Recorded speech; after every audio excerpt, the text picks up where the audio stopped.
ஜாதிவாரி கணக்கெடுத்து தான் ஒதுக்கப்பட்டதா அப்படின்னு ஒரு கேள்வி அன்புமணி ராமதாஸ் எழுப்புறாரு. மைனாரிட்டிஸ்க்கு வேறுங்க, பேக்வேர்டு வேறு. அதுவே எவ்வளோ பெரிய பாதிப்பு வந்துச்சுன்னு எல்லாம் கிறிஸ்டின்ஸுக்கு அந்த எஸ்சி கொடுத்ததில் கன்னியாகுமரி டிஸ்ட்ரிக்டில் பெரிய போராட்டமே நடந்தது. ஏன்னா அவங்க அஃபெக்ட் ஆகும். அதெல்லாம் உணர்ந்த காரணத்தினால்தான் கணக்கெடுத்து கொடுக்கணும்னு சொல்லியிருக்கிறார். நிச்சயமாக இந்த பாராளுமன்ற கூட்டத்தில் அதை வைத்து விவாதிப்பார்கள். நிச்சயமாக மத்திய அரசு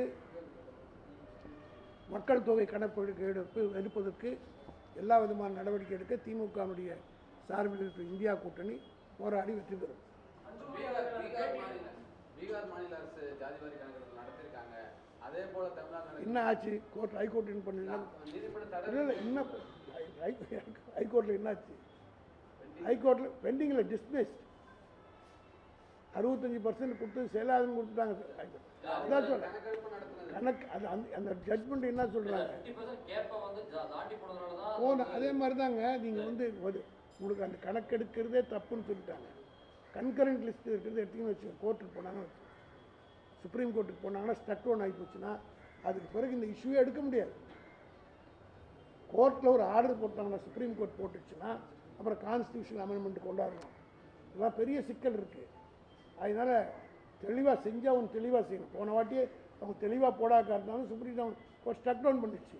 அதனால அந்த எந்த காரணத்துக்காக ஸ்டக் டவுன் பண்ணிச்சோ அதை ரெக்டிஃபை பண்ணணுன்றதுக்காக தான் இந்த தினம் இந்த கணக்கெடுப்பு இருக்கணும். எடுத்து விட்டு உடனடியாக நிச்சயமாக இன்னும் 10 ஆண்டு காலத்துக்கு திமுக தான் ஆட்சியில் இருக்க போகுது.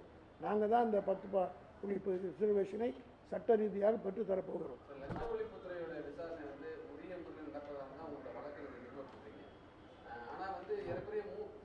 வழக்கு அதுக்காக அவசரம் பண்ணல. ஊழல் அவர் போட்டது இதில் அவங்க விசாரணை பண்ணலை. விசாரணை முறைகேடாக பண்ணிட்டாங்க. அது என்னன்னா, சீஃப் மினிஸ்டர் எடப்பாடி அவர் ஆட்சியில் இருக்கார். அவருக்கு கீழே தான் போலீஸ் துறை இருக்குது. அது விசாரித்து கொடுத்தாருங்க. நான் கொடுத்த டிவிஎஸ்சி கம்ப்ளைண்ட் என்டர்டெயின் பண்ணலை.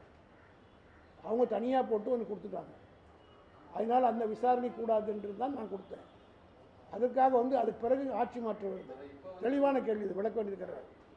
ஆட்சி மாற்றம் வந்தோடனே போலீஸ் கேட்குது, ப்ரீவியஸ் இன்வெஸ்டிகேஷன் சரியில்லை, ரீஇன்வெஸ்டிகேட் பண்ணுறதுக்கு எங்களுக்கு சான்ஸ் கொடுங்கன்னு கேட்குறாங்க. அப்போ காவல்துறையை கையில் எடுத்துகிட்ட பிறகு நானே அதே கோரிக்கை தானே.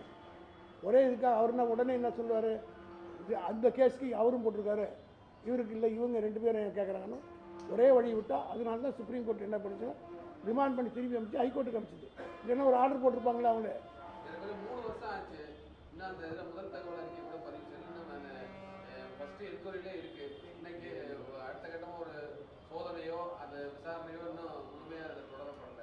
ஏற்கனவே 3 வருஷம் ஆச்சு. ஆட்சி பொறுப்பேற்று 3 வருஷம் ஆச்சு. டெண்டர் முறைகேடுங்கிறது ஏற்கனவே 4800 கோடி ரூபாய் முறைகேடு. இப்போ தானே 22 தானே நான் போட்ட கேஸ்லேயே வந்துருக்குதுங்க. இப்போ தானே ஹைகோர்ட்டில் முடிவு பண்ணிட்டாங்க. சொல்லி 3 மாதம் கூட ஆகலை. இந்த லிமிட்டேஷன் பீரியடு எவ்வளோ? இதுக்கு ப்ரிவென்ஷன் ஆஃப் கரப்ஷன் ஆக்டில் எப்போ ஒன்றா கேஸ் போடலாம், லிமிட்டேஷன் பீரியட்லாம் கிடையாது. அதனால் நான் கொடுத்து இப்போ தான் அதான் சொல்லிட்டு இருந்தேன். சட்டமன்ற தேர்தல் வந்ததுக்கு முன்னாடி இது வந்துச்சு. அதனால் பாராளுமன்ற தேர்தல் ஆகினால இது முடிந்தவுடன் அப்போயே நான் சொன்னேன், தேர்தல் முடிந்தவுடன் போகலாம். தேர்தல் முடிஞ்சிருச்சு. அதுக்குள்ளே இடையில் ஒரு தேர்தல் வந்துச்சு. இதே முடிச்சுட்டு அதுதான் சொல்கிறேன். இப்பொழுது நானே என்ஆர்எல் உட்காந்து கோர்ட்டில் போடுறதுக்கு நான் நடவடிக்கை எடுப்பேன். இப்படி எடுக்கப்பட்ட வழக்கில் தான் இதே டான்சி டிப்பிக்கல் டான்சி நடந்து அது கொடநாடு வழக்கு தொடர்ந்து பார்த்தீங்கன்னா ஆட்சி 3 ஆண்டுகள் ஆகுது. ஆனால் தேர்தல் பிரச்சாரத்தின் போது நீங்கள் சொல்லியிருந்தீங்க எடப்பாடி பழனிசாமி சிறைக்கு செல்வார் முதலமைச்சர். அப்போ சட்டமன்றத்தில் நான் மட்டும் சொல்ல, அவரை முதலமைச்சராக சசிகலாவும் சொல்லியிருந்தாங்க. அதனால் slow and steady wins the ரேஸ்ன்னு சொல்லுவாங்க. அவசரமாக போட்டு இப்போ ஒரே நாள் அறிக்கை கொடுத்து காவல்துறை வாங்கிச்சு இல்லை, இந்த ஆர்டர் மாதிரி வாங்கக்கூடாது. இது ஒரு சென்சேஷனல் விவகாரம். இதை தெளிவாக விசாரணை பண்ணுறாங்க. நிச்சயமாக அந்தம்மா சசிகலா பேசுறது காரணம் அந்தம்மா படத்தை சேர்த்து இவங்க எடுத்துன்னு போட்டாங்க. அதனால தான் அவங்க கேட்டிருக்காங்க. ஆனால் நாங்கள் தெளிவான விசாரணை ஸ்பெஷல் ப்ராசிக்யூட்டர் போட்டு வழக்கு நடந்துட்டு நல்லா போயிட்டுருக்கு. எங்கள் ஜெயலலிதா கூட 19 வருஷத்துக்கு பிறகு தானங்க 4 வருஷம் தானே இருக்குது. அதனால் நிச்சயமாக பழனிசாமி இப்போ இல்லைனாலும் இன்னும் 2-3 மிக விரைவில் அதுக்குரிய பலனை அனுபவிப்பார். சார், இந்த ஆளுநர் பேசும்போது இங்கே தமிழகத்தில் சிந்தட்டிக் ட்ரக்ஸ் கிடைக்குது, முதல் போதைப்பொருள் தமிழகத்தில் கிடைப்பது இல்லைங்கிற மனநிலையத்தை வெளியே வரணும். சார், இளைஞர் முதல்ல அவர் வந்து பிஜேபி போதையிலேருந்து வெளியில் வரணும். காரணம் அவர் ஈஸ் அ கவர்னர், ஒரு பாலிட்டிஷியன் மாதிரி பேசுகிறார். நான் கேட்குறேன், மணிப்பூர்லேயும் சிக்கிமில் பிடிச்சாங்களே ஹெராயின், மத்திய சர்க்கார் பிடிச்சது. நான் கேட்கல, உங்கள் ஊடகத்தை சார்ந்த சத்யன் டிவிக்காரர் தான் அந்த கேஸே கொண்டு வந்தார். எத்தனை டன்னு பிடிச்சாங்க? 5 லட்சத்துக்கு மேலே பிடிச்சாங்க. 5 லட்சம் டன், 65 லட்சம் பிடிச்சாங்க டன்னு. இப்போ எவ்வளோ இருக்குதுன்னு கேட்டால் 5 லட்சம் தான் இருக்குதுன்னு. மீதி 60 லட்சம் ஹெராயின் எங்கே போனது? எல்லா போர்ட் ட்ரஸ்ட்டும் யார் கையில் இருக்குது? போர்ட் மூலமாக தான் வந்து அதானி போர்ட்லேருந்து தான் வந்ததுன்னு சொல்கிறாங்க. அதன் மூலமாக தான் வந்ததுன்னு சொல்கிறாங்க. அதாவது வந்து இந்த போதைப் பொருள் என்பது இங்கே மட்டும் இல்லை, இந்தியா பூர்வம். எனக்கு இருக்கிற சந்தேகமே, இவர் பேசுகிறாருல்ல, அந்த 60 எல்லாரும் கேள்வி, சத்யன் டிவியினுடைய அவர் நடத்துகிறாருல்ல, அவரே வந்து அந்த இன்னும் ஆர்டிஐலாம் போட்டு கஷ்டப்பட்டு வாங்கி கேஸ் நடத்துவதற்கு கொடுத்துருக்குறார். அந்த கேஸினுடைய அடிப்படையில் தான் சுப்ரீம் கோர்ட்டு கேட்டிருக்கு. ஏன்னா அதெல்லாம் வெளியில் வரும். அதனால் இது ஏதோ ஒரு நாளில் ஏற்பட்டதில்லை. அதான் தெளிவாக இருந்தது. எவ்வளோ 10 வருஷம் அவங்க ஆட்சியில் இருந்தாங்க. அவங்க வளர்த்து விட்டுட்டு போனதை கொஞ்சம் கொஞ்சமாக தான் குறைச்சிக்கிட்டு வரும்.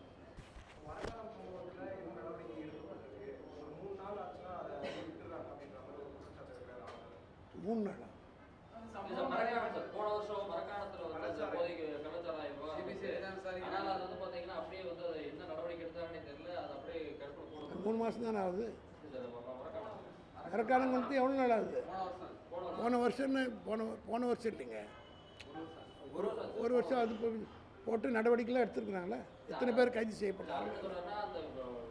நிகழ்வு சம்பவம் நடக்குது, அதுக்கப்புறமா அந்த நேரத்தில் பேசுனாங்க. அதுக்கப்புறம் என்ன நடவடிக்கை எடுத்து என்ன நடந்ததே தெரியல அப்படின்றது அதுதான் பொறுப்பு இல்லாமல் பேசக்கூடாது. அவர் பொறுப்பற்ற முறையில் பேசுகிறார். சட்டமன்றத்தில் தெரியும் வந்தால் தானே நேருக்கு நேர் கேட்டால் தானே ஆணித்தரமாக பதில் சொல்லுவாங்க.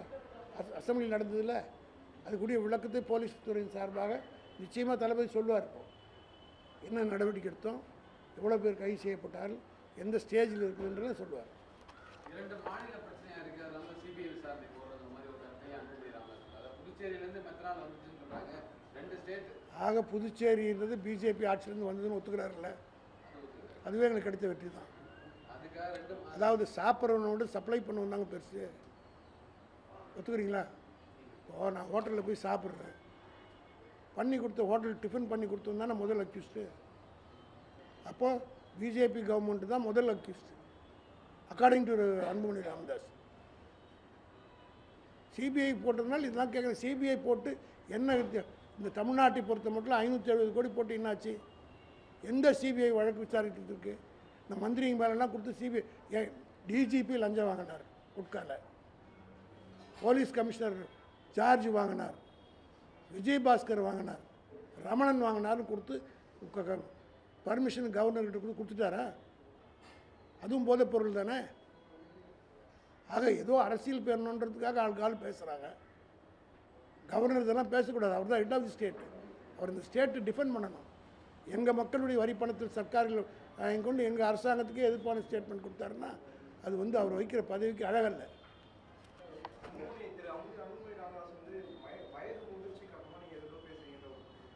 அன்புமணியா சொன்னார்? அவர் சொல்லிட மாட்டார், எடப்பாடி சொல்லிடுவார். அவரும் சொல்லிட்டாரா? சரி, அதை பற்றி அவர் கவலைப்பட வேண்டாம். அவங்க அப்பாவோட நான் சொன்னேன். அவர் அறிக்கை விடும்போது எனக்கு அந்த உரிமை இல்லையா? இந்த கொஸ்டினுக்கு என்ன பதில்? அன்புமணி மட்டும் பதில் விட்டா அறிக்கை விட்டா நீங்கள் ராமதாஸ் தானே விட்டுருக்காரு.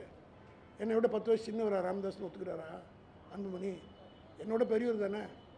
அவர் விடும்போது நான் விடுறதுக்குண்ணே அவருக்கு இருக்கிற உரிமை தானே எனக்கும். அவர் டாக்டர், நான் வக்கீல், 2 பேருக்கும் ஒரே உரிமை தான்.